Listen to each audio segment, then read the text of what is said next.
Ating Diyos na buhay at alam po natin na ako na po kala ko matik. Okay? So, sorry po hindi po ako nakatingin. Okay? At alam na po natin na ang salita po ng Diyos ay napakahalaga, no?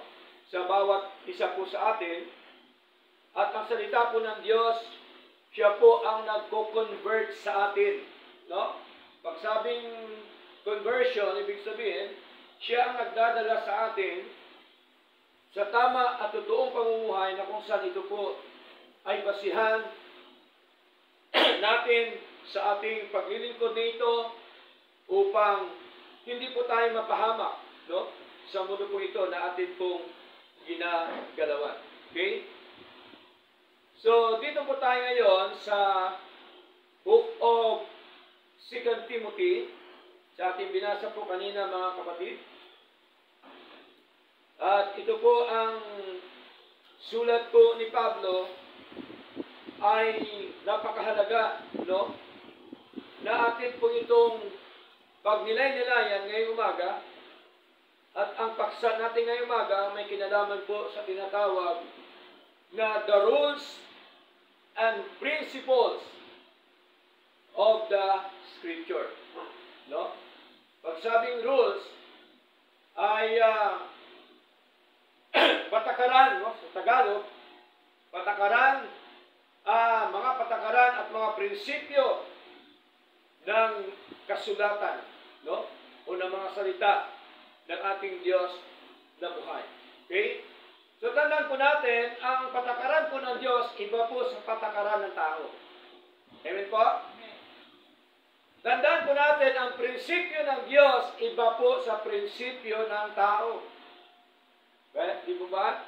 Kaya alamin po natin ngayon, ano po ba ang patakaran ng Diyos sa buhay po natin bilang isang Kristiyano. No? Kaya po, nakakatuwa, no? Kung inyo pong nabasa ang church po ng Thessalonica, na sila po talaga ay nagsasaliksik, no, ng mga aral ng Diyos. Bakit po sila nagsasaliksik? Sapagkat ang gusto po ng ating Panginoon at ng mga mananampalataya during the time ay hindi po sila madaya. Okay? Mahalaga yung ating pagsaliksik na mga aral po ng ating Diyos. Sapagkat sa ating pagsamba na ito, mga kapatid, ay ayaw po ng Diyos na ang kanyang kapurihan ay mapunta po sa iba. No? O sa mga bagay na inanyuan. Eka nga. Kaya ang sabi ho dito sa Isaiah chapter 42 verse 8. Sabi po ni Lord, I am the Lord, that is my name. Okay? Ano pang sabi? And my glory will I not give to another. Tingnan niyo po. Sabi ni Lord, ang aking kapurihan, hindi ko ibigay sa iba. Diba? Ibig sabihin, dapat si Lord lamang ang mapuri. Amen po? Kaya ang kapurihan sa ating pagsamba, sa ating paglilingkod sa Lord, ay sa ating Panginoon lamang. Ang sabi nga pa po dito, neither my praise to graven image. Tingnan niyo po. Maging sabi dito, ang aking kapurihan, no, ay sa mga larawang inanyuan. Okay? Ayaw po ni Lord, gusto ni Lord, siya lamang po ang purihin po natin. Amen po? Kaya, napakahalaga na sa atin pong pagsaliksik ng mga salita po ng Diyos para po hindi ho tayo madaya, mga kapatid. Sapagkat Marami ngayon mga mandarayang mga ngaral na palagi po binabanggit yung ating Panginoon sa kanilang bibig, sa kanilang labi, tinatawag ang Diyos, ngunit sa kanilang puso, malayo po ang ating Panginoon. Kaya, dito po sa aklat ng Acts chapter 17, verse 11, no, dapat tularan din po natin yung mga kapatid sa taga-Thessalonica, no? Mga kapatid sa Thessalonica, sapagkat ito po ang kanilang ginagawa. Acts chapter 17, verse 11, ang sabi dito, sa wikang Tagalog, ang mga ito ay higit na marangal kaysa yaong nasa Thessalonica. No? Sorry po, ang tinutukoy dito mas mahigit pa sa Thessalonica, ito po yung church ng Berea. No? So, merong comparison, ito po si Pablo, na dapat po natin makita. Bakit? Sapagkat tinanggap nila ang salita ng may buong paghahanda o pagkahanda ng kaisipan. Tingnan niyo po, yung taga-Berea po, napakaganda ang kanyang ugali, no? Kinumpare po sila ni Pablo sa mga taga-Thessalonica, na kung saan po, once na sila po ay na nakikinig ng salita po ng Diyos, once na tinatanggap nila ang mga salita po ng Diyos, talaga ho pala nakahanda ang kanilang mga kaisipan. Diba? Kaya lagi natin sinasabi, bago sumamba, kailangan nakahanda yung ating buhay. Tama po? Nakahanda ating puso, nakahanda yung ating isip, at ang sabi ho dito, ituloy natin, at sinasaliksik ang mga kasulatan. Kailan nila sinasaliksik? Araw-araw, kung ang mga bagay na yaon ay gayon nga. No? Tingnan niyo po, sinasaliksik nila araw-araw. Ano po kanila sinasaliksik? Ang mga kasulatan. Ang mga salita po ng Diyos. Araw-araw, mga kapatid. Napakaganda ng kanilang ugali. Napakaganda ng kanilang ginagawa sa paglilingkod sa Lord. Dito rin po sa Church ng Panginoon, lagi ho natin inihimok ang mga kapatid na magsaliksik ng mga aral po ng Diyos. Amen po? Kasi ayaw po natin na tayong lahat po ay madaya ng mga maling aral, ng mga maling pamumuhay, ng mga maling paglilingkod, ng mga maling pagsamba sa tunay at totoong Diyos. Tingnan nyo, napakahalaga pala na tayo po ay magsaliksik, no? Araw-araw ng mga salita ng Diyos. Kasi po, pagka hindi tayo nagsasaliksik, mga kapatid, kung iasa lang natin sa pakikinig lamang sa mga ngaral, may tendency po na tayo po ay hindi lumago. May tendency po na tayo po ay maligaw, no? Sa ating paglilingkod sa ating Panginoong Diyos na buhay. Okay? So nakahanda ang kanilang kaisipan. Nakahanda po ba ating kaisipan? Dapat nakahanda rin po yung ating mga kaisipan sa ating pong paglilingkod o sa ating pong pagsasaliksik ng mga salita ng ating Panginoong Diyos na buhay. Now, dito po sa aklat po ng Isaiah chapter 34, no? During the time, Old Testament po, mga kapatid, talaga hong ginagawa na po ito, mga minamahal, no? Tinuturo na po ito ng mga lingkod ng ating Panginoon. Ano ang kanilang tinuturo? Okay? Basahin po natin Isaiah chapter 34, verse 16. Ano sabi po dito? Mga kapatid, inyong saliksikin sa aklat ng Panginoon. Ang tanong, yung gospel po ba, yung scripture po ba, aklat po ba ng Diyos? Aklat po ng ating Panginoon. Kaya sabi dito ni Propeta Isaias, inyong salisikin sa aklat ng Panginoon at inyong basahin. Ito po ba ay utos, mga kapatid? Utos po, no? ng Panginoon sa pamamagitan po ni Isaias.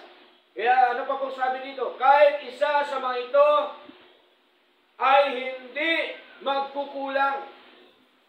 Ang salita pala ng Diyos ay hindi po ito kulang, hindi nagkukulang. Okay? Na kung saan po, mga kapatid, tuloy natin.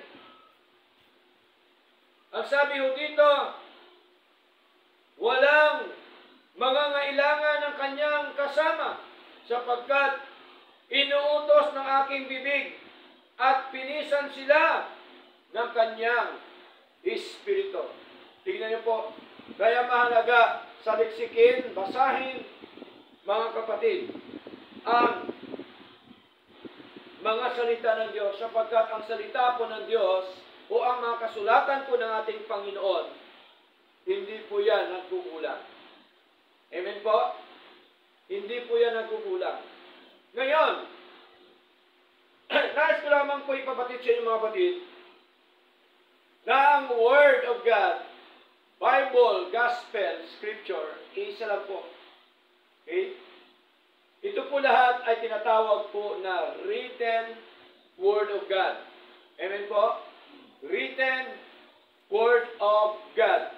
Sa Greek word is rema. Okay? Rema. Written Word of God. Kaya mahalaga na makita ho natin, maintindihan natin, yung sa ating pagsasaliksik ay makita ho natin, no?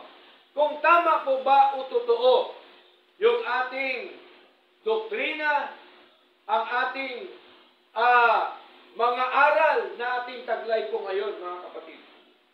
Okay? So ano pa po ang sabi dito? Sa aklat po ng John chapter 5 verse 39. No? Sabi po dito, sa John chapter 5 verse 39. No, basahin natin sa wikang Tagalog para madali po nating maintindihan, no, ang mga salita po ng Diyos. John chapter 5 verse 39. Ano sabi? Sabi po dito, saliksikin ang mga kasulatan sapagkat sa mga ito ay iniisip ninyo na meron kayong walang hanggang buhay. Ibig sabihin po, pagka sinasaliksik natin ang kasulatan ng Panginoon, atin pong makita, maisip, na nandito pala ang tinatawag po na kaligtasan at buhay na walang hanggan na itinuro ng ating Panginoon, na ginawa ng ating Panginoon. Okay? Tandaan po natin ang written word. Hindi po ito nagliligtas ng kaluluwa sa impyerno. Sino ang nagliligtas ng kaluluwa natin sa impyerno? Si Lord. Amen po? Pagka ba walang written word, kaya tayo ligtas si Lord? Kaya po ba tayo? Pag walang Bible, hindi tayo kaya ligtas si Lord? Kaya. Makapangyarihan ng Diyos eh. Tama po? Makapangyarihan ng Diyos. Kaya ang sabi niya sa Isaias, my counsel shall stand and I will do all my pleasure. Tingnan niyo po. Ang payo ko ay mananayo at gagawin ko ang buo kong kaligayahan. Nagagawa ba ng Diyos ang lahat ng mga bagay? Nagagawa po ng Diyos. Kahit man yan walang Biblia, kaya tayo iligtas ni Lord. Amen po? Ano po ang Biblia? Impormasyon. Sulat. Para kanino? Para sa mga anak na po ng Diyos. Ang sulat na ito para po sa mga anak ng Diyos. Okay? Para sa atin. Bakit, Pastor? Yung sulat ba na yan, hindi pwede sa mga hindi anak ng Diyos? Palagay mo ba ang anak ng Diyos makinig ng salita, ang hindi anak ng Diyos makinig ng salita ng Diyos? Hindi. Hindi po yan nakikinig. Kaya tamang sabi po ni Lord, John chapter 8 verse 27, ang sa Diyos ay nakikinig ng salita ng Diyos. Yamang hindi niyo dinirinig, sabi niya sa mga Hudyo na hindi mananampalataya, yamang hindi niyo dinirinig sapagkat kayo ay hindi sa Diyos. So malinaw po na ang kasulatan na ito ay para po sa mga anak po ng Diyos. Kaya ituloy natin mga kapatid, saliksikin ang mga kasulatan sapagkat sa mga ito ay iniisip ninyo na meron kayong walang hanggang buhay. Bakit? Kasi dito naka-record, dito nakasulat ang ginawa ng Diyos sa pagligtas po sa atin. Amen po? Okay? Ano pa po mga kapatid? At sila ang mga ito na nagpatutuo sa akin, sabi ni Lord. Ito pala ang mga ito, yung sa kasulatan ang nagpatutuo sa ating Panginoon na tayo po ay merong buhay na walang hanggan sa pamamagitan po ng dugo ng ating Panginoong Hesukristo. So mahalaga yung pagsasaliksik po mga kapatid. Mahalaga yung aral po ng ating Panginoon na ating makita, hindi lamang makita, ating napatunayan, ating naobserbahan, ating pong natanggap. Ito po yung mga aral po ng Diyos na tunay at totoo sa buhay po natin. Totoo po ba yung salita ng Diyos? Ang salita po ba ng Diyos ay napakalaking bagay sa buhay po natin? Amen po? No? Amen po mga kapatid. Tingnan niyo po, meron na nga salita ng Diyos pero iba-iba pa ang paniniwala. Ilalo na pag wala. Amen po? Okay? Ito na nga ang salita ng Diyos, marami pa nga iba't ibang grupo eh. Diba? So bakit natin ini-encourage ang bawat isa na magsaliksik? Kasi para po hindi tayo madaya. Para hindi tayo mapunta sa mga maling aral, sa mga maling pamumuhay, sa mga maling paglilingkod. Ano ba pong sabi dito mga kapatid? Sa aklat po ng Romans chapter 15, no? Bakit ito sinulat ang mga salita po ng Diyos? Romans chapter 15 verse 4. Sabi dito, sapagkat anumang mga bagay na isinulat ng una ay isinulat para sa ating ikatututo. Sino ang tinutukoy dito? Yung church po sa Roma. Kaya sabi ni Pablo, ang mga bagay pala na yon, no? Isinulat ng una ay isinulat para sa ating ikatututo. During Old Testament po ba may salita na po ng Diyos? Meron na. Saan po galing yung 10 utos? Old Testament o New Testament? Saan natin matagpuan? Sa Old Testament. Diba? Exodus. Meron na po yan, 10 utos. No? May mga salita na po ng ating Panginoon. At ang sabi ko dito, upang tayo, no? Sa pamamagitan ng katyagaan at kaliwan ng mga kasulatan, nawa ay magkaroon ng pag-asa. So mahalaga ang salita po ng Diyos, ang kasulatan, sapagkat ang salita pala ng ating Panginoon, isinulat po ito para sa ating ikatututo. Para matuto tayo ng alin? Ng mga salita po ng Diyos. Natuto tayo ng tama at totoong doktrina. Amen po? Matuto tayo ng tama at totoong pamumuhay sa ating Panginoon. Kaya madalas ko po sinasabi, mga kapatid, na mahalaga ang doktrina at ang pamumuhay. Once na mali ang doktrina, sigurado po yun, mali din po ang pamumuhay. Okay? Tingnan niyo po. Nung wala pa tayo sa tunay at totoong paglilingkod, naranasan din po natin yan. Labas-pasok tayo sa simbahan, walang pagbabago. Tama po?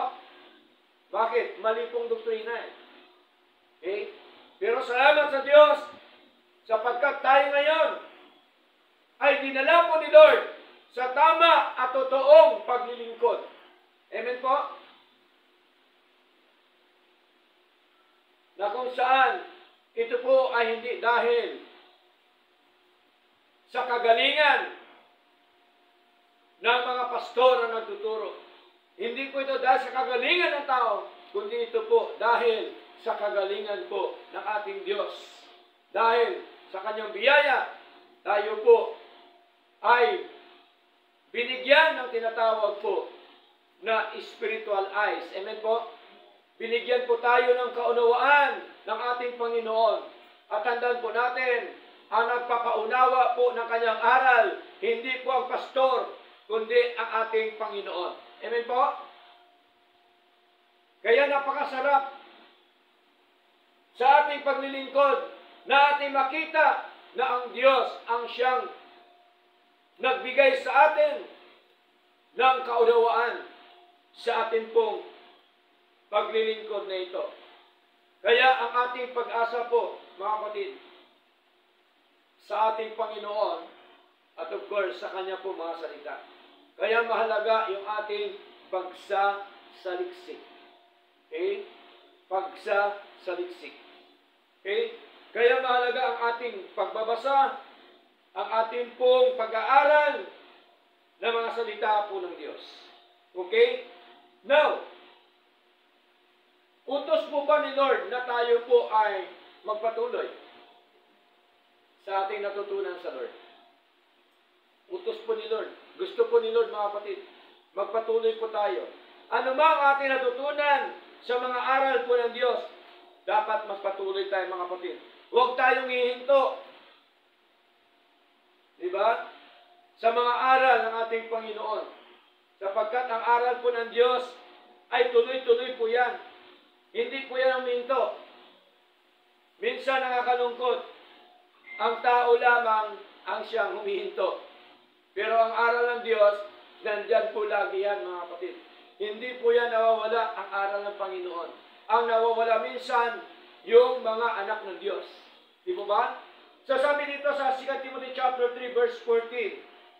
Sabi ni Pablo kay Timoteo, datapwat, magpatuloy ka sa mga bagay na iyong natutuhan at natyak. Sa atin po bang paglilingkod, mga kapatid? For how many years? Ang tanong, may natutunan ba tayo sa Lord? At ang natutunan ba natin, tsak na po ba natin? Kasi mahirap po maglingkod na hindi mo tsak kung nasa katotohanan ka o hindi. Tama po? Mahirap po yan. Para kang isang alon sa dagat. No? Hinahampas-hampas ng ganon. Walang direksyon ang paglilingkod. Ayaw po ni Lord na walang direksyon ang ating paglilingkod. Ayaw ni Lord kung saan-saan tayo pupunta ng mga simbahan. Ano po yung tatalon-talon? Ayaw po ni Lord maging tipaklong tayo. Kaya tuloy, maraming mga anak ng Diyos na dito, napagod na kasi patalon-talon. Patalon-talon. Galing dito sa isang pastor, tinuruan. Okay? Tungkol sa kaligtasan. Oh, Brad, ang kaligtasan, tanggap po yan. Tanggapin mo si Kristo. Kaya nga tayo may alcohol. Okay? Punta ulit sa isang simbahan. Ay, hindi, Brad, ang tutong aral, manampalataya ka lang. Bigtas ka na. Punta naman sa kabila. Ito yung tamang aral. Gumawa ka na ng mabuti, ligtas ka na. Diba? So lahat na yan may mga kondisyon. Ang kaligtasan. Tandaan po natin na eternal salvation, wala yung kondisyon na ginawa ng Diyos. Amen po? Walang kondisyon. Dahil kung may kondisyon yan, wala ni isa sa atin na maligtas. Amen po? Because we are dead in trespasses and sins. Tingnan niyo po mga kapatid. So malinaw po mga minamahal na napakahalaga yung ating pagsasaliksik. Tama ba itong sinabi ni Pastor na ang Diyos lang ang nagligtas? Totoo po. Ayon sa sinasabi po ng ating Panginoon. Hindi po ayon sa sinasabi ko. Kundi ayon sa sinasabi po ng ating Diyos na buhay. Halimbawa, basahin po natin mga kapatid. No? Aaklat po ng John. So para po makita ho natin yung katotohanan na sinasabi po ng ating Panginoon na kahit po madalas po natin ito binabasa mga kapatid paulit-ulit. Pero tingnan niyo po, ang salita po ng Diyos, mga minamahal, hindi po yan nakakasawa. Amen po? Ang salita ng Diyos, lagi yan sariwa sa pandinig, sa puso ng isang mananampalataya sa Lord. John chapter 10, verse 28, ano sabi? And I give unto them eternal life. Sino nagsasalita? Ang ating Panginoon. Sino nagbigay ng eternal life? Ang ating Panginoong Kristo. Ang ating Diyos na atin pong pinaglingkuran. Hindi naman dito sinabi na ang pastor ang nagbigay ng eternal life. Hindi naman dito sinabi na gumawa ka lang ng mabuti, meron ka ng eternal life. Hindi naman sinabi na sumampalataya ka lang, meron ka ng eternal life. Hindi naman sinabi, tanggapin mo na si Kristo, meron ka ng eternal life. Ang kaligtasan po ni Lord, hindi po nilalako. Amen? Hindi po buy one take one ang kaligtasan. Okay? Sa impyerno. Ito po ay gawa ng Diyos. Kaya sabi ni Lord, and I give unto them eternal life, and they shall never perish. Kahit kailanman ay hindi siya mapahamak. Meron pong tinatawag na preservation. Nakapreserve na po yung ating kaligtasan at buhay na walang hanggan. Ibig sabihin po, ginawa na po yan ng ating Panginoon. Okay? Tapos na po ang kaligtasan at buhay na walang hanggan. Neither shall any man pluck them out of my hand. So malinaw, mga kapatid. So, ano pa po mga minamahal? Kaya napakahalaga na tayo po ay magpatuloy sa ating mga natutunan at natyak na mga bagay na espiritual sa ating Panginoon Diyos na buhay. Nalalaman kung kanino mo natutuhan ang mga ito. Tandaan po natin, lahat tayo natutunan natin sa Lord. Amen po? Hindi ho natin natutuhan kay Pastor, kundi sa ating Panginoon. Bakit? Si Lord po ang siyang nagbibigay sa atin ng kaunawaan sa mga bagay na espiritual. Siya po ang nagbigay sa atin ng kaalaman at karunungan sa atin pong paglilingkod na ito. Kaya ang kapurihan dapat sa Diyos lang. Amen po? Hindi po sa pastor. Okay? Ang kapurihan po sa Diyos. Ang karangalan po sa Diyos. Sapagkat siya po ang tunay na nagpaunawa sa atin nagbigay sa atin ng kaalaman at karunungan sa atin pong paglilingkod na ito. Ngayon po, mga kapatid, dito tayo ngayon, mag-aralan po. No? Yun po yung bali, ano pa lang po yan? Introduction. No? Introduction pa lang po yan. Dito talaga tayo mag-aralan sa 2 Timothy chapter 3, verse 16 up to verse 17. Sabi po dito ni Pablo,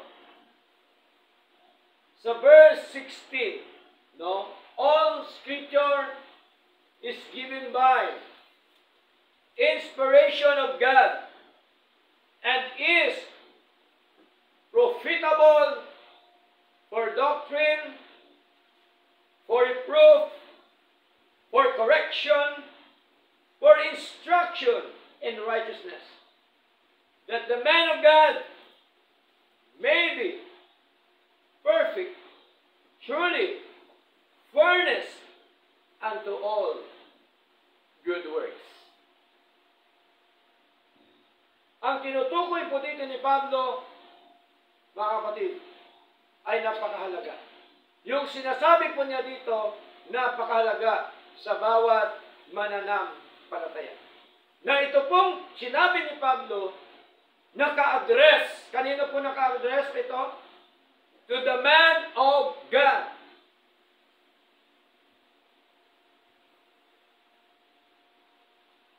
Are we the man of God?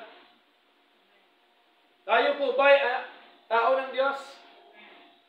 Tao po tayo ng Diyos. Kaya ang salita ng Diyos, naka-address sa man of God. Hindi lamang ang pastor, man of God. Lahat ng mga anak ng Diyos ay man of God. Tandaan po natin, mga kapatid. Ituloy natin. Dito po sa ating binasa, there are two specific words of God. Merong dalawang mga gawa ang ating Panginoon na dapat po natin makita sa sinasabi po ni Pablo sa 2 Timothy chapter 3 verse 16.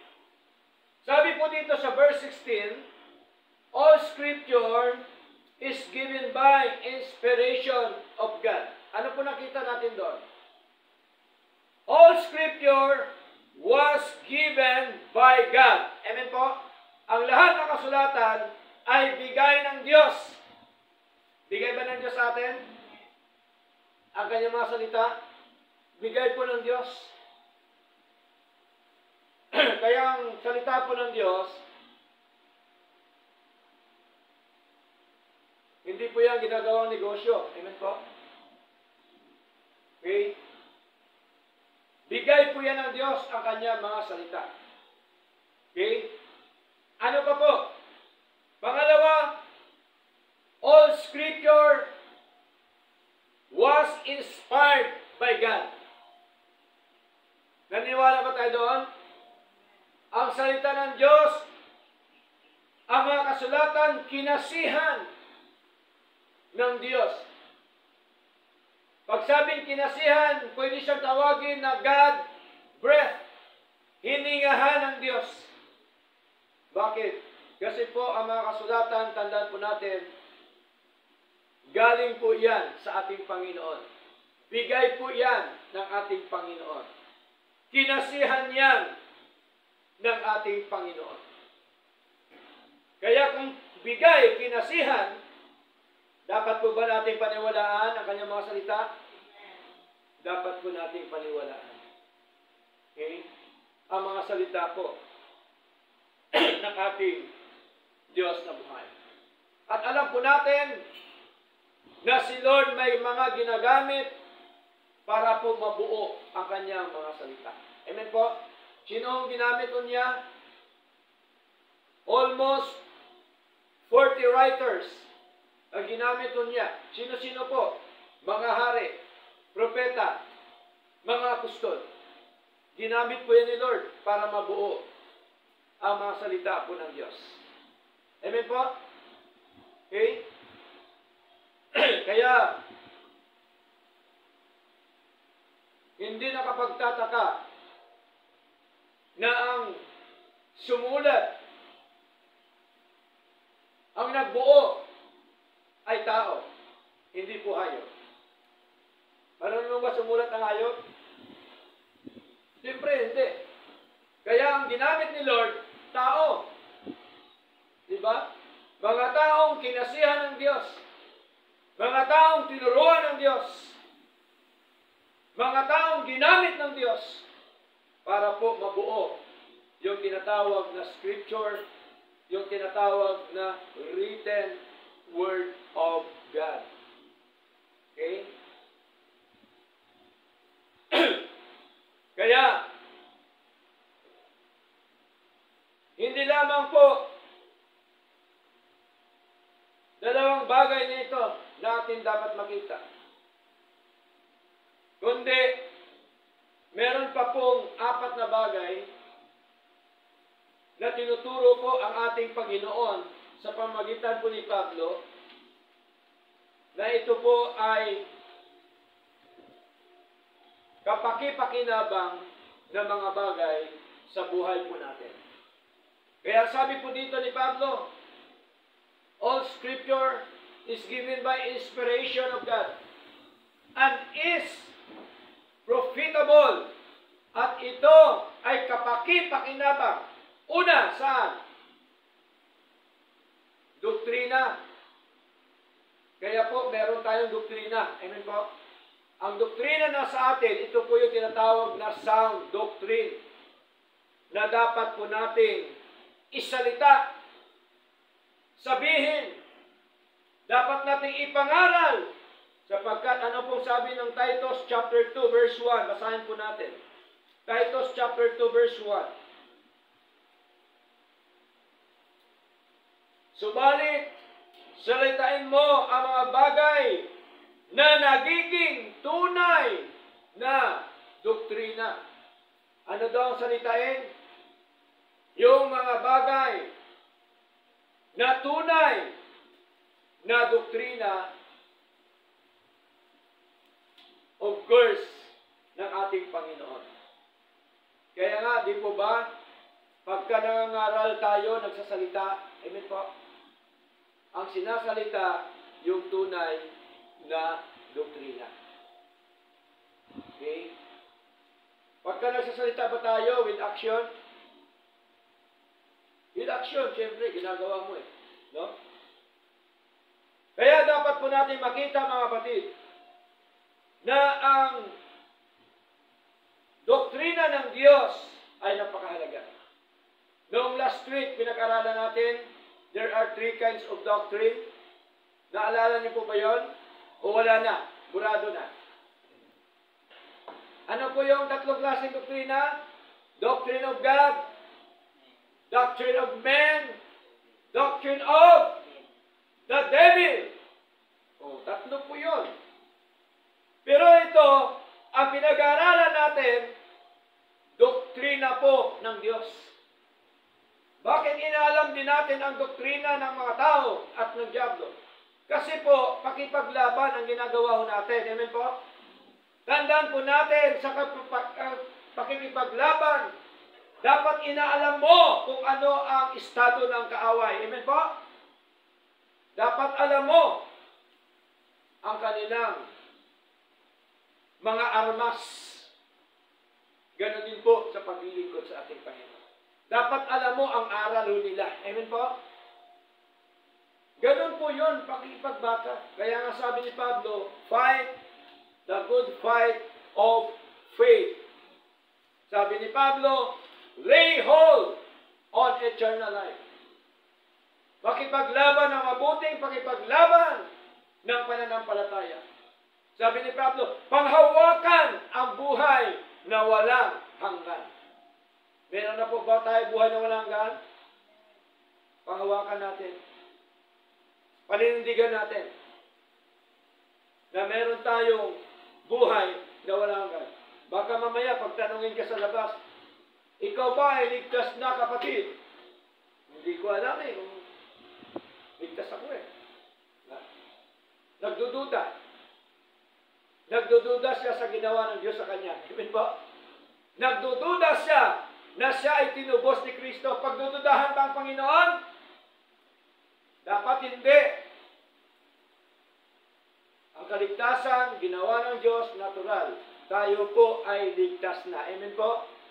Ligtas tayo, hindi dahil sa ating ginawa. Hindi dahil sa ating aksyon. Hindi dahil sa ating bibig. Niligtas tayo dahil po sa biyaya ng Diyos. Amen po? Gawa ng Diyos. Okay? So malinaw po mga kapatid na napakahalaga yung doktrina ng ating Panginoon.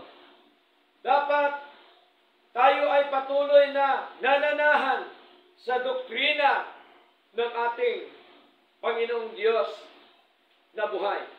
Kaya dapat po nating pahawakan po ito. Titus chapter 1, verse 9. Anong sabi? Titus chapter 1, verse 9.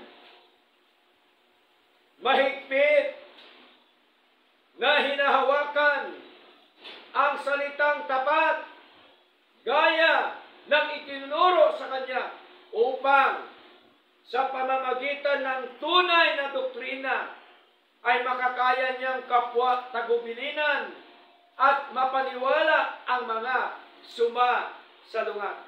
Tingnan niyo po. Kaya ang tunay lamang na doktrina ang siyang nagbibigay, mga kapatid, ng kakayanan sa mga sumasalungat sa ating Panginoon. Okay? At tandaan po natin, nakasulat na po sa banal na kasulatan na talagang meron talagang kumukontra sa tunay na doktrina ng ating Panginoon. Diba? Kaya tayo kinukontra sapagkat ang doktrinang ito ay katotohanan ng doktrina na tinatawag po na doctrine of grace. Okay? Anong sabi dito? 1 Timothy chapter 1 verse 10. Okay? Sabi dito, para sa mga mapakiapit, para sa kanila na dinudungisan ang kanilang sarili, sa kapwa mga lalaki, para sa mga mandurukot na mga tao, mga snatcher, mga mandurukot. Diba? Ano ba po sabi? Para sa mga sinungaling, para sa mga sumusumpa ng walang katotohanan, at kung merong anuman ibang bagay salungat sa tunay na doktrina. Sa English po, that is contrary to sound doctrine. Mga kontra yan sa doktrina ng ating Panginoon. Kaya mahalaga po. Ano ba po? Meron din po mga kapatid, yung mga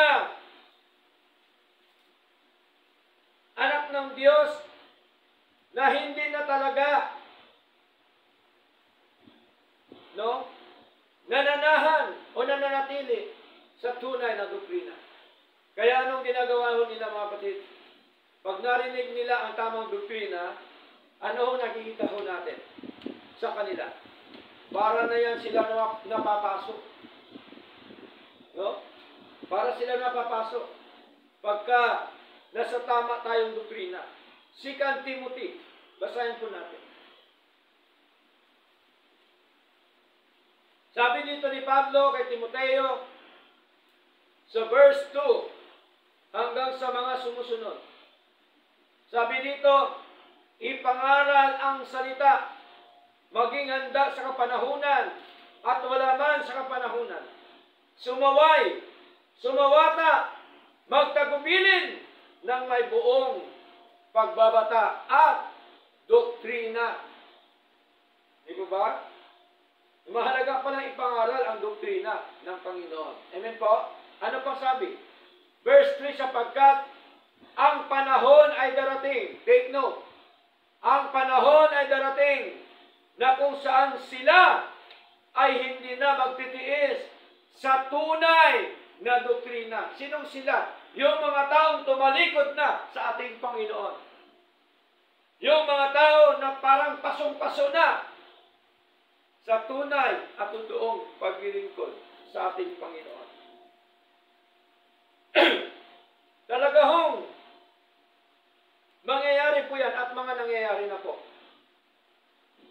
Naranasan na ba natin sa paglilingkod sa Lord? Marami na po ang tumalikod sa tunay na doktrina. Kasi, sabi ni Lord, darating daw talaga na hindi sila magtiis sa tunay na doktrina. Kundi, ayon sa kanilang sariling mga pita. Tingnan niyo po. Dahil pala sa kanilang mga pita ng laman, of course. Yung gusto lang nila. No, ibig sabihin, hindi gusto ng Diyos. Sila ay magpupunton sa kanilang sarili ng mga tagapagturo. Ang gusto nila, diktahan tagapagturo na dapat ito lang ituro. Huwag yan, kasi ayaw ko yan. Di ba may mga ganun tao? May mga ganun naglilingkod. Ay, huwag yan, palagi na lang yung ganyan. Ito naman. Kaya naalala ko tuloy. No? May mga nagreklamo dito na ang turo daw dito, ganun pa rin, pabalik-balik lang, paulit-ulit. Yeah? Wala na ngayon dito. Okay? Paulit-ulit daw. Kasi po, tinatamaan ang totoo niya. Di mo ba? Kasi tayo naman nangangaral kung anong sinasabi ni Lord. Amen po? Hindi tayo namimili. Tandaan po natin, bago tayo dumating dito sa church, nakahanda na yung aral. Amen po? Okay? Kaya sa paglilingkod sa Lord, sa ating pakikinig ng pangangaral ng salita ng Diyos, bato-bato sa langit. Ang tamaan, huwag magalit. Kasi aral po ito ng Diyos. Tandaan po natin, pag nagagalit ka po sa mga ngaral ng Panginoon, dahil sa pangangaral ng salita ng Diyos, palagay mo ba nagagalit ka doon sa pastor? O nagagalit ka sa Lord? Nagagalit ka sa Lord, kapatid. Yun pong totoo. Kaya talagang aalisin ka at aalisin ng Panginoon sa kanyang gawain. Di po ba? Kaya ang sabi ko dito, ito na yun natin. Taglay ang makakating mga tainga. Hindi yan mapalagay. No, pag narinig niya ang tunay na doktrina, kating-katiyan ang kanyang tainga. Okay? Kasi ang gusto lang ng tainga niya, yun ang gusto niya marinig, yung pabor sa kanya. Tama po? Pagka siya na ay sinusupil, sinasaway na ng salita po ng Diyos, ayaw na po niya. Nagiging kalaban na po niya ang salita ng Diyos. So nakakalungkot, no? Okay? Hanggang sa gagawa na lang yan ng ng istorya. No? Sisiraan ng pastor. Ganito, ganyan yan.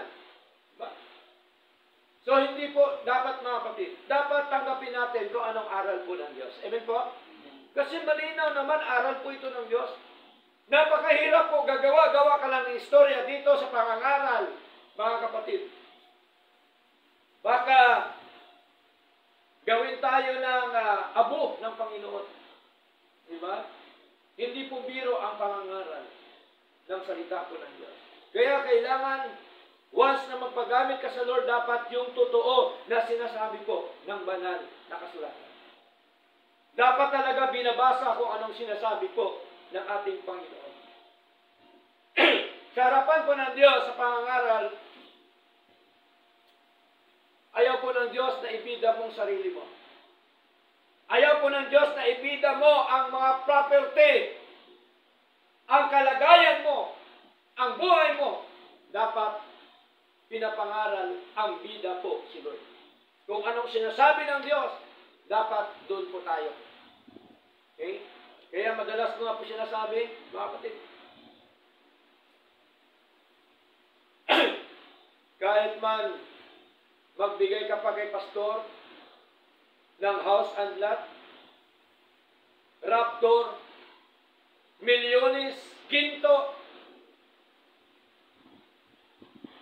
na ang pakay mo naman ay ang gusto mo lang marinig. Kapatid, sa iyo na po yan. Bakit? Ang Diyos, ang salita ng Diyos, higit pa sa ginto at pilak. Amen po? Hindi natin kailangan yan. Ang kailangan natin ang katotohanan dito. Amen po? Kung anong sinasabi ni Lord, dapat doon tayo. Ang salita po ng Diyos, hindi kaya bayaran ng mga bagay sa mundo. Amen? Hindi naman tayo politiko. Manapay ang politiko, pwede mong bayaran. Pero ang salita ng Diyos na katotohanan sinasabi ni Lord, hindi po yan pwedeng bayaran, mga kapatid. Kaya po, dapat sa isang lingkod ng Diyos, sa isang mananampalataya, dapat meron pong paninindigan. Manindigan po tayo dapat sa salita ng Diyos, mga kapatid. Na kahit saan ka man pumunta, dapat kung anong sinasabi ni Lord, kung ang sinasabi ni Lord, merong tunay na doktrina, dapat manindigan po tayo. Ano po ang tunay na doktrina? Ang kaligtasan ay biyaya ng Diyos. Amen po? Maraming doktrina ang Panginoon na mga katotohanan. Okay? Sa verse 4, anong sabi? At ilalayo nila ang kanilang mga tainga. Tingnan niyo po, ilalayo. Kaya umalis yan kasi ayaw na niya pakinggan yung mga tunay at totoong aral ng ating Panginoon. Ilalayo niya yan. No? Sapagkat sinabi na po ni Lord, at ilalayo nila ang kanilang mga tainga mula sa katotohanan. Tingnan niyo po, ayaw niya makinig. Ayaw niya pakinggan ang katotohanan. Ang gusto lang niya, kung anong gusto niya, yun lamang po masunod. Ang gusto niya, yung tainga niya laging makati. Gusto niya yung pabor lang sa kanya. Pagkakontra na sa ginagawa niya, ayaw na niya pakinggan. Okay? Laban siya sa katotohanan. Nilalayon niya ang kanyang sarili, ang kanyang tainga mula sa katotohanan. At ibabaling sa mga pabula. Tingnan niyo po. Ano ibig sabihin ng pabula? Fables. Mga kabulaanan. Mga maling katuruan. Diba? Ibabaling niya yun. Okay? Kasi gusto niya marinig. Ayaw niya magpasakop sa Lord, mga kapatid. Kaya ang umiiral po ay pride. Mahalaga po ang doktrina ng ating Panginoon. Isa po sa ating doktrina, yung doctrine of grace. Yung soteriology. Yung pag-aaral tungkol po sa kaligtasan. Okay? Theology, pag-aaral tungkol sa Diyos, dapat tama, totoo yung aral. Di ba ba? Okay? Ecclesiology, yung aral tungkol sa church. Diba? Demonology, dapat alam mo yun. Kung ano ang ginagawa ng diablo. Okay? Bilang isang anak po ng Diyos. Para po, prepare ka lagi. Amen po? Para pinagandaan mo yung mga maling aral, yung mga maling pamumuhay. Ano pa po? Hindi lamang doktrina. Pangalawa, yung reproof. Reproof. Ano ibig sabihin sa Tagalog ang reproof? Pag saway. Sinasaway tayo ng salita po ng Diyos. Ang isang anak ng Diyos, pagka siya po ay merong pagpapakumbaba sa Lord, pagka sinasaway siya ng Diyos, Ano pong attitude? Natutuwa pa yan. Kasi po, sinasaway siya ng Panginoon. Bakit sinasaway tayo ng Diyos? Ayaw po kasi ni Lord na tayo po ay mapariwara. Amen po? Ayaw ng Diyos na tayo po ay mawala sa Kanyang presensya. Ayaw ni Lord na tayo mawala sa Kanyang mga aral. Ayaw ni Lord na tayo mawala sa paglilingkod sa Kanya. Di po ba? Kaya nga, sabi ni Lord, kakilakilabot na ang isang tao ay mahulog sa kamay ng Diyos. Kakilakilabot po talaga. Kasi magiging miserable ang anak po ng Diyos. Amen po? Kaya kakilakilabot po. Sabi po, Hebrews chapter 10 verse 31 po yan. So, pangalawa, yung pagsaway. Mahalaga yung pagsaway sa atin mga kapatid. Proverbs chapter 6 verse 23. Ano pong sabi dito? No? Tsaga-tsaga po tayo mga kapatid.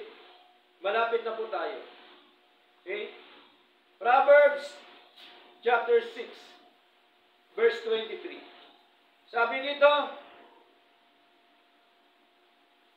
sapagkat ang utos ay tanglaw at ang kautusan ay liwanag at ang mga saway na turo ay daan ng buhay. Tingnan niyo po mga kapatid. Ang saway daw na turo ay daan ng buhay. Ibig sabihin sa ikagaganda ng buhay po natin. Amen po? Kaya tayo po ay sinasaway ng ating Panginoon. No? And reproofs of instruction are the way of life. So malinaw. Kaya ako po ay natutuwa, nagagalak kapag ako po ay sinasaway ng mga salita po ng Diyos.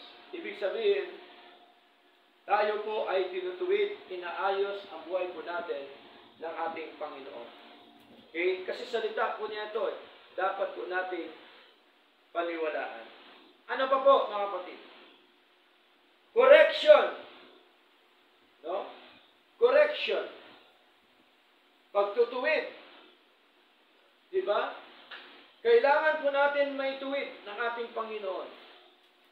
Proverbs chapter 3, basahin po natin. Proverbs chapter 3, verse 11, up to verse 12. Anong sabi? My son, despise not the chastening of the Lord, neither be weary of his correction. For whom the Lord loveth, he correcteth, even as a father the son, in whom he delighteth. Tingnan niyo po.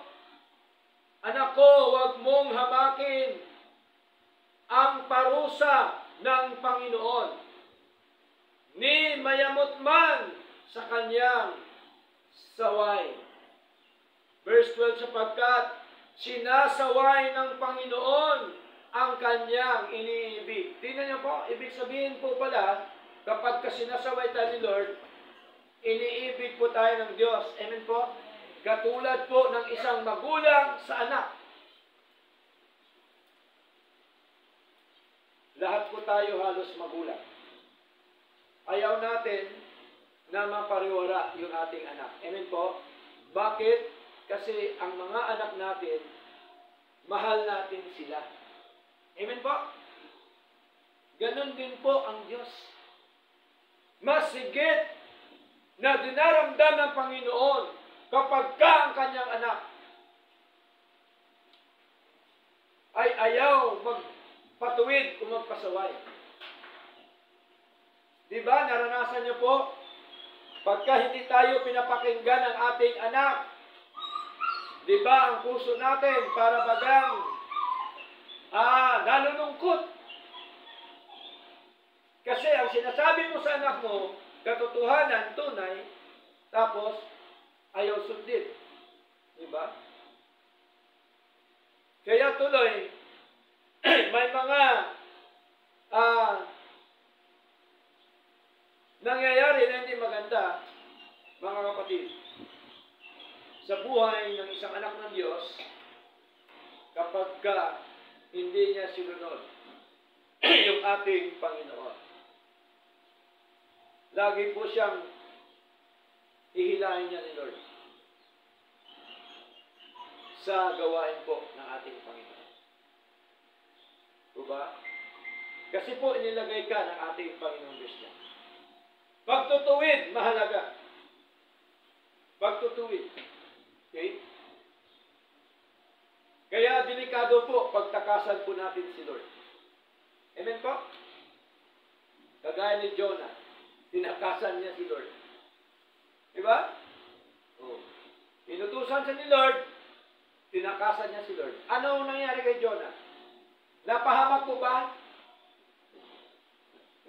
Napahamak ba buhay niya?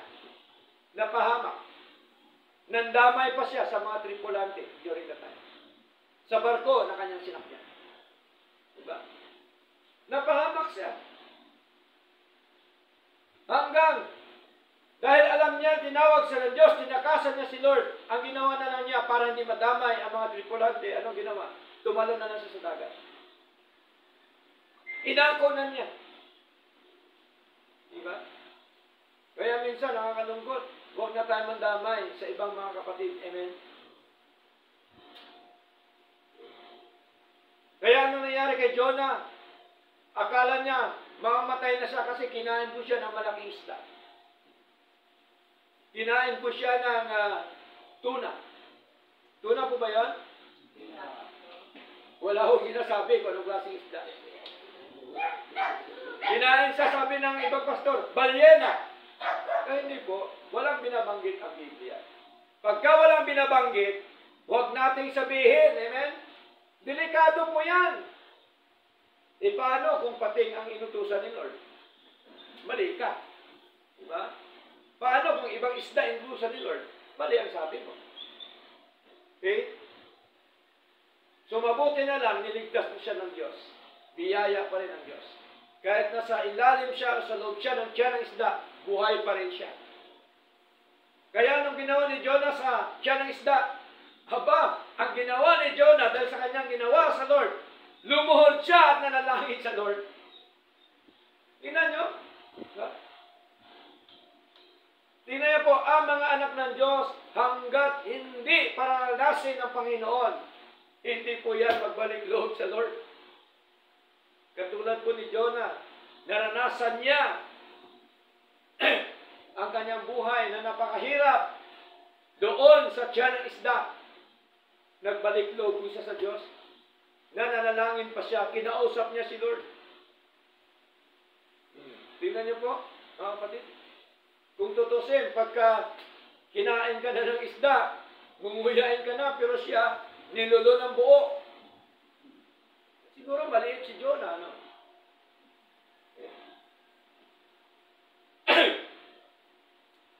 Tingnan niyo po, mga kapatid. Pero dahil sa kapangyarihan ng Diyos, aba, kusa siyang niluwa ng isda. Dahil ang sabi ni Jonah, Lord, sundin na kita. Ayaw ko nang tumakas, Lord, sa inyo. Mahirap po takasan si Lord, totoo lang. Pagka inilagay ka ni Lord, nilagay ka ni Lord. Amen po? Pag tinakasan mo si Lord, baka mas higit pa sa maranasan ni Jonah ang mararanasan mo. Kasi ganun po si Lord eh. Pero ang kagandahan doon, kaya pala nangyari yan sa atin bilang anak ng Diyos, kasi po tayo ay iniibig ng Diyos. Mahal kasi tayo ng Diyos. Kaya minsan pinipitik tayo ni Lord sa buhay mo natin. Minsan, pinapalo tayo ni Lord nang hindi naman malakas. No? Pero, may mga anak ng Diyos na matitigas talaga ang puso. Minsan, pag pinalo ni Lord, talagang malakas. Diba? So, ganun po si Lord eh. So malinaw po mga kapatid, na napakahalaga na tayo po ay tinutuwid ng ating Panginoon sapagkat mahal po tayo ng ating Diyos. Pang-apat, instruction in righteousness. Pagsasanay sa katuwiran ng Panginoon. Mahalaga ang anak ng Diyos, nasasanay siya sa mga salita ng Diyos. Amen po? Nasasanay siya sa katuwiran ng ating Panginoon. Halimbawa,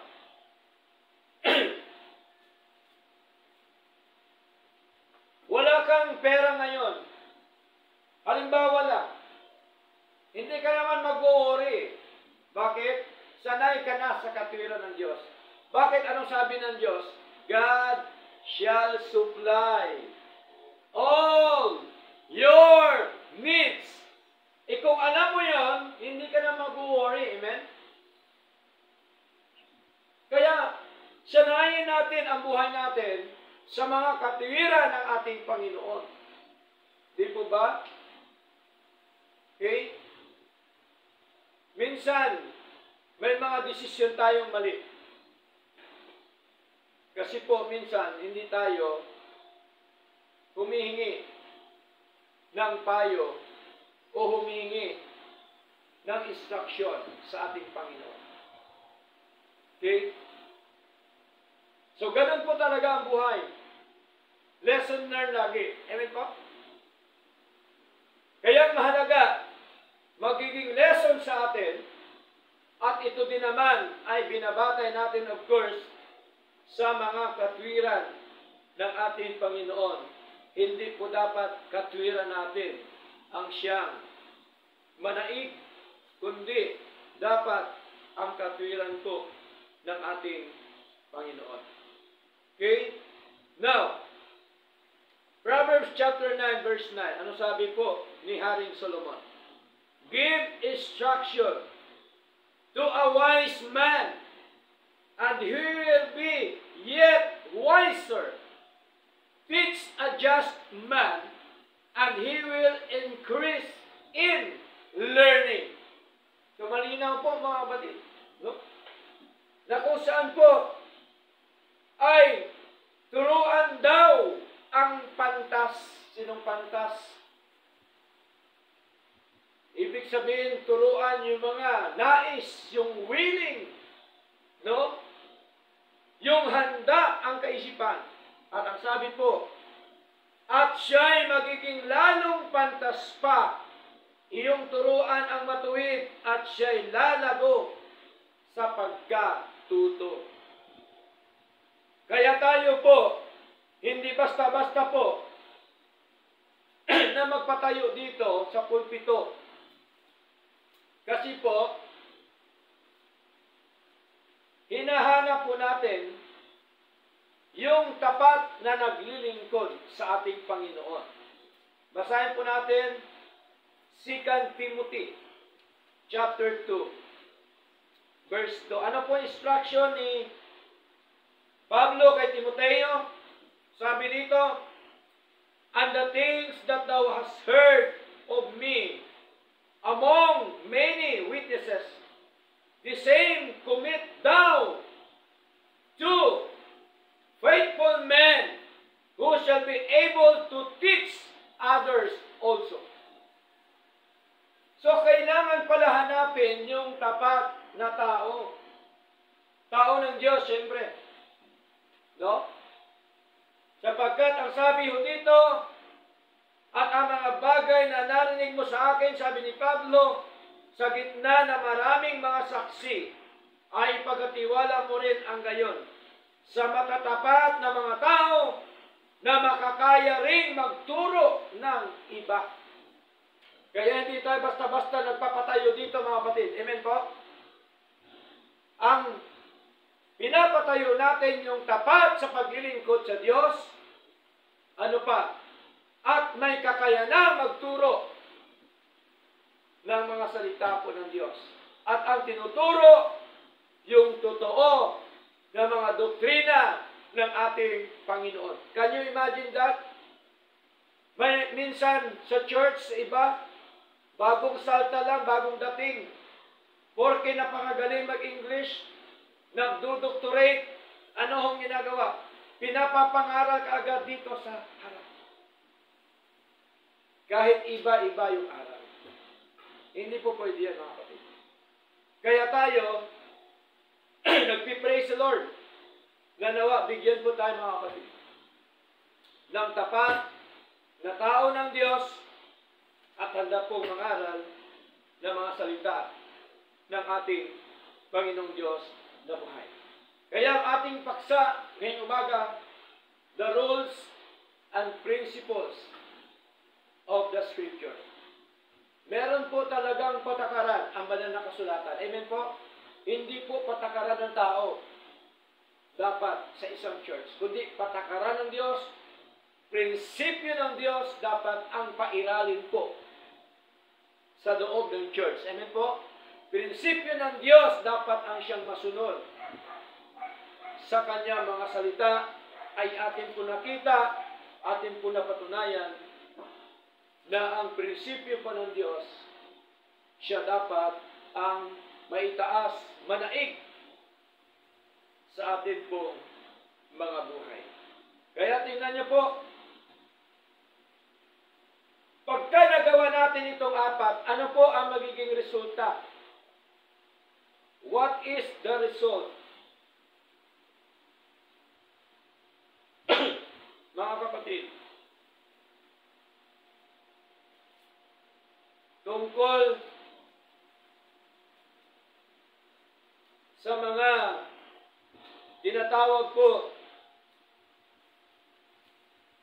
na kapag-pakinabang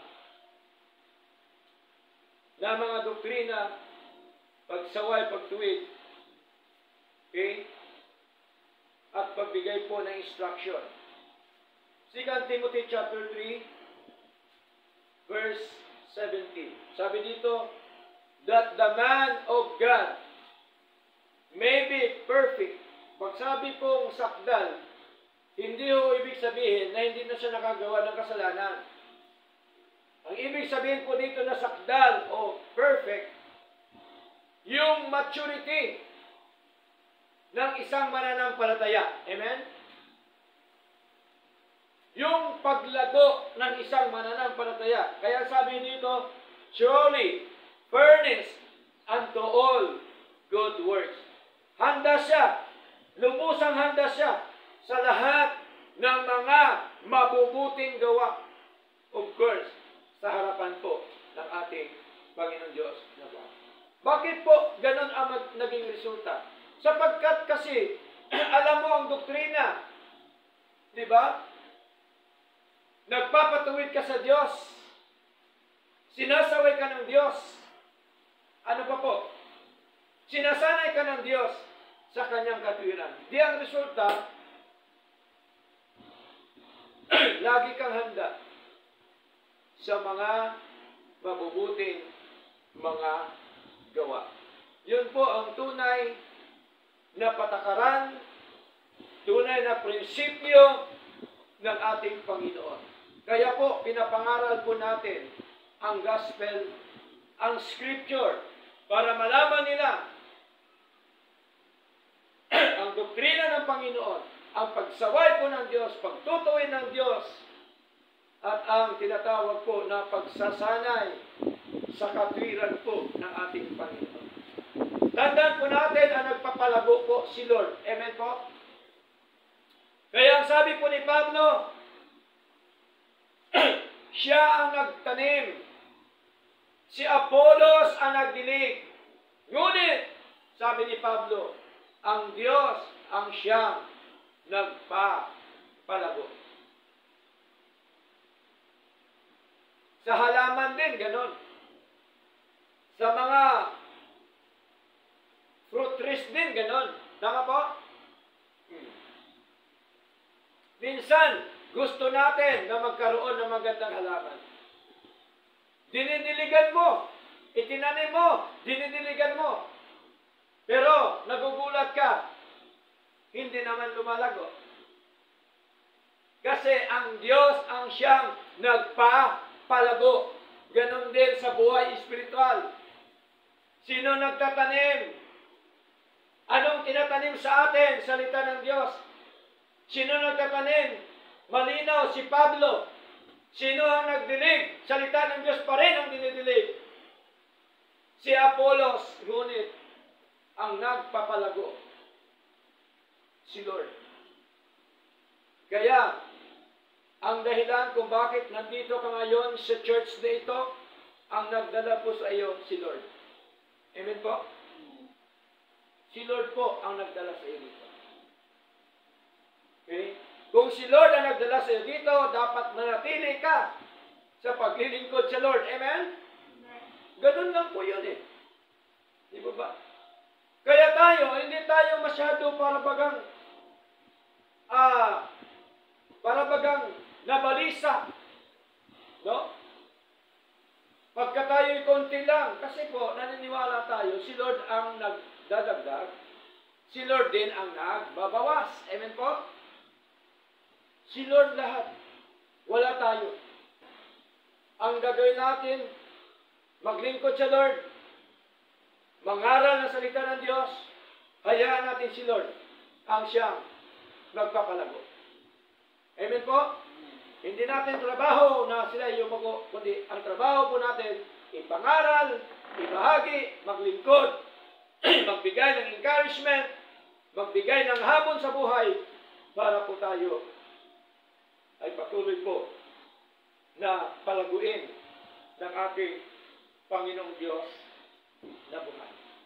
Panghuli, 2 Peter chapter 3 verse 18. Ano sabi po ni Pedro?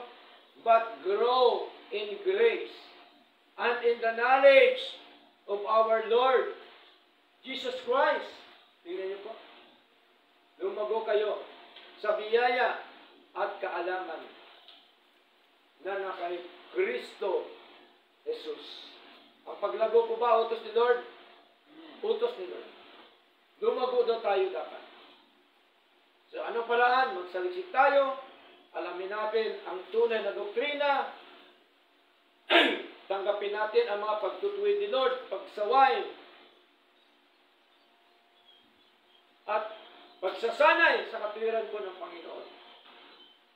Upang tayo bilang tao ng Diyos ay lagi nating pinaghandaan ang mga gawang mabuti po sa harapan ng ating Panginoon. Tandaan po natin, pag mali ang doktrina, mali din po yan ang pamumuhay. Kailangan tamang doktrina para po magiging tama din ang pamumuhay. Purihin po ang Diyos, nawa sa Diyos po ang lahat na karangalan at kalatian po sa ating pagsamba po ito. Dahil lahat po tumayo,